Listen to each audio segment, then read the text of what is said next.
तुम्हारे शरीर में छुपा 5 लाख साल पुराना राज अभी। इस वाक्य को पढ़ने वाले हर 10 में से एक इंसान गलत हाथ से लिखता है। ये कोई इत्तेफाक नहीं है, ये कोई रैंडम गड़बड़ी नहीं है, ये एक ऐसा आंकड़ा है जो बदलने से इनकार करता है। 5,000 साल पीछे जाओ, वही अनुपात। 50,000 साल पीछे जाओ, वही अनुपात। आधे मिलियन साल पीछे जाओ, उन शुरुआती पत्थर के औजारों तक जो इंसानी हाथों ने पहली बार तराशे थे। प्राचीन दांतों पर बने खरोंच के निशान जो तब बने जब शुरुआती इंसान एक हाथ से मांस पकड़ते थे और दूसरे हाथ से औजार चलाते थे, वो आज भी वही कहानी बताते हैं। तकरीबन 10% बाएं हाथ वाले, 90% दाएं। फिर एवोल्यूशन ने इस आंकड़े को इतने लंबे समय तक क्यों रोके रखा? ज्यादातर इंसानी गुण बदलते रहते हैं। आंखों का रंग पीढ़ियों में बदलता है, कद पोषण के साथ बदलता है, त्वचा का रंग हजारों सालों में सूरज की रोशनी के हिसाब से ढल जाता है। लेकिन हाथ की पसंद वो पूरी तरह इंसान बनने से पहले से ही जमी हुई है। चिंपैंजी में ये पैटर्न नहीं दिखता, गोरिल्ला में भी नहीं। हर बंदर की अपनी हाथ की पसंद होती है, लेकिन पूरे समूह में देखो तो अनुपात लगभग 50-50 होता है। इंसान इसमें अकेले अलग हैं। हम अकेली प्रजाति हैं जिसमें पूरी आबादी एक तरफ इतनी मजबूती से झुकी हुई है। तो फिर हम में ऐसा क्या अलग है? जवाब तुम्हारे हाथ में नहीं है, जवाब तुम्हारे दिमाग में है। 1860 के दशक की शुरुआत में फ्रेंच फिजिशियन पॉल ब्रोका एक अजीब पैटर्न से टकराए। वो उन मरीजों को देख रहे थे जिन्होंने बोलने की क्षमता खो दी थी। लगभग सभी के दिमाग में एक ही जगह नुकसान था, दिमाग का बायां हिस्सा। आज उस हिस्से को उनके नाम पर जाना जाता है, ब्रोकाज एरिया। भाषा ज्यादातर इंसानों में दिमाग के बाएं हिस्से में रहती है और दिमाग का बायां हिस्सा शरीर के दाएं हिस्से को नियंत्रित करता है। यही वो कड़ी है। आज रिसर्चर मानते हैं कि हाथ की पसंद असल में हाथ के बारे में है ही नहीं, ये एक साइड इफेक्ट है इस बात का कि दिमाग भाषा को कैसे व्यवस्थित करता है। जैसे जैसे शुरुआती मानव पूर्वजों में जटिल संवाद विकसित हुआ, बायां हिस्सा उसे संभालने में माहिर हो गया। और चूंकि दिमाग की वायरिंग क्रॉस होती है, बाएं हिस्से की मजबूती का मतलब हुआ दाएं हाथ की ताकत। लेकिन फिर वो 10% क्यों बचे रह गए? अगर भाषा ने दायां हाथ चुना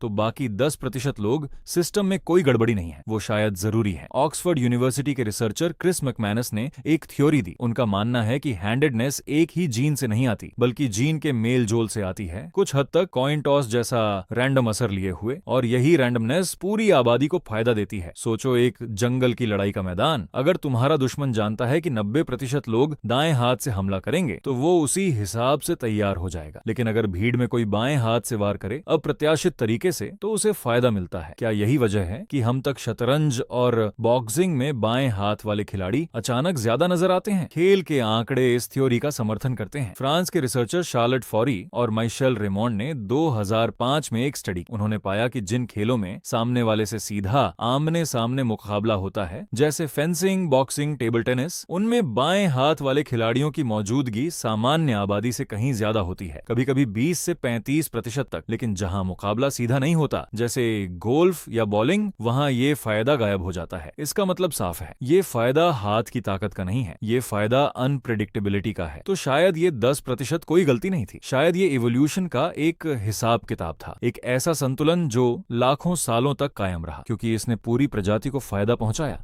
लेकिन एक और परत बाकी है, शायद सबसे अजीब परत। हाथ की पसंद तुम्हारे जन्म से पहले ही तय हो जाती है। 2017 में जर्मनी की रूहर यूनिवर्सिटी बोखम की एक रिसर्च टीम, जिसकी अगुवाई सेबास्टियन ऑकलेनबर्ग ने की, ने पाया कि भ्रूण गर्भ में सिर्फ 8वें हफ्ते में ही एक हाथ को दूसरे से ज्यादा हिलाना शुरू कर देता है। तुम्हारी मां को महसूस होने से भी पहले, तुम्हारी पहली सांस से भी बहुत पहले। और दिलचस्प बात यह है, ये फैसला रीढ़ की हड्डी से शुरू होता है, दिमाग से नहीं। दिमाग बाद में इस फैसले को अपना लेता है और उसे मजबूत करता है। सोचो इस बात को, इससे पहले कि तुम्हारा नाम रखा जाए, इससे पहले कि दुनिया तुम्हें देखे, तुम्हारे शरीर ने पहले ही तय कर लिया था कि तुम किस हाथ से लिखोगे, किस हाथ से किसी को पकड़ोगे, किस हाथ से आखिरी बार अलविदा कहोगे। फिर भी सदियों तक इंसानों ने इस प्राकृतिक चुनाव को दबाने की कोशिश की। 20वीं सदी के स्कूलों में, खासकर ब्रिटेन और भारत जैसे देशों में, बाएं हाथ से लिखने वाले बच्चों को जबरदस्ती दाएं हाथ से लिखना सिखाया जाता था। शिक्षक उनके बाएं हाथ को पीठ पीछे बांध देते थे। कुछ बच्चों को दाएं हाथ से लिखने पर मजबूर करने के लिए शर्मिंदा किया जाता था, कभी कभी पीटा भी जाता था। भाषा खुद भी इस पूर्वाग्रह से अछूती नहीं रही। कई भाषाओं में बायां शब्द का मतलब ही टेढ़ा या अशुभ जैसा कुछ होता है। लातिन भाषा में सिनिस्टर शब्द का मतलब मूल रूप से बायां ही था, और आज अंग्रेजी में यही शब्द भयावह या शैतानी के अर्थ में इस्तेमाल होता है। फ्रेंच में ड्रॉइट यानी दायाम का मतलब सही भी होता है। एक शारीरिक विशेषता जो दिमाग की गहराई में जन्म से पहले तय होती है, उसे सदियों तक शर्म की तरह देखा गया कि जिन बाएं हाथ वालों को जबरदस्ती दाएं हाथ से लिखना सिखाया गया,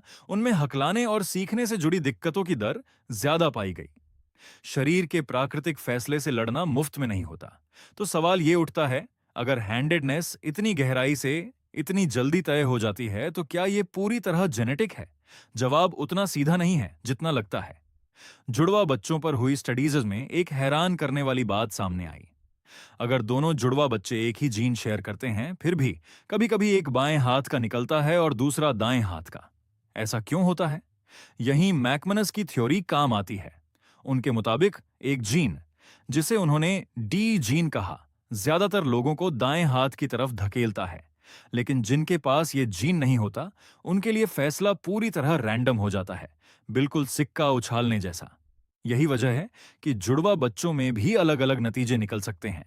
तो इंसान का शरीर जानबूझकर एक रैंडमनेस को जिंदा रखता है, एक ऐसा तंत्र जो पूरी आबादी के भीतर विविधता बनाए रखता है, भले ही व्यक्तिगत स्तर पर इसका मतलब कुछ लोगों के लिए अलग-थलग महसूस करना हो। क्या यही वजह है कि हम तक शतरंज और बॉक्सिंग में बाएं हाथ वाले खिलाड़ी अचानक ज्यादा नजर आते हैं? अब हम इसका जवाब जानते हैं, और शायद यही वजह है कि पूरे इतिहास में गुफाओं की दीवारों पर बने हाथों के निशानों से लेकर आधुनिक ओलंपिक स्टेडियम तक वो 10% कभी गायब नहीं हुए। एवोल्यूशन ने उन्हें मिटाया नहीं, एवोल्यूशन ने उन्हें बचा कर रखा। तो शायद ये 10% कोई गलती नहीं थी। शायद ये एवोल्यूशन का एक हिसाब किताब था, एक ऐसा संतुलन जो लाखों सालों तक कायम रहा, क्योंकि इसने पूरी प्रजाति को फायदा पहुंचाया। तो अगली बार जब तुम किसी को बाएं हाथ से लिखते देखो, रुक कर सोचो, वो हाथ उस दिन नहीं चुना गया जिस दिन उन्होंने पहली बार पेंसिल पकड़ी थी। वो हाथ चुना गया था तब, जब वो दुनिया में आने के लिए अभी सिर्फ एक भ्रूण थे, गर्भ के अंधेरे में, बिना किसी को बताए, आधे मिलियन साल पुरानी एक कहानी को आगे बढ़ाते हुए। हम सोचते हैं कि हम अपने बारे में हर छोटी बड़ी बात चुनते हैं, लेकिन शायद सबसे बुनियादी चीजें, कौन सा हाथ हमारा मुख्य हाथ बनेगा, दिमाग किस तरफ भाषा रखेगा, यहां तक कि हम मुसीबत में कैसे लड़ेंगे, ये सब हमारे बनने से पहले ही तय हो चुका होता है। तुम्हारे जन्म से बहुत पहले तुम्हारे शरीर ने अपना फैसला सुना दिया था। तुम बस उसे जी रहे हो।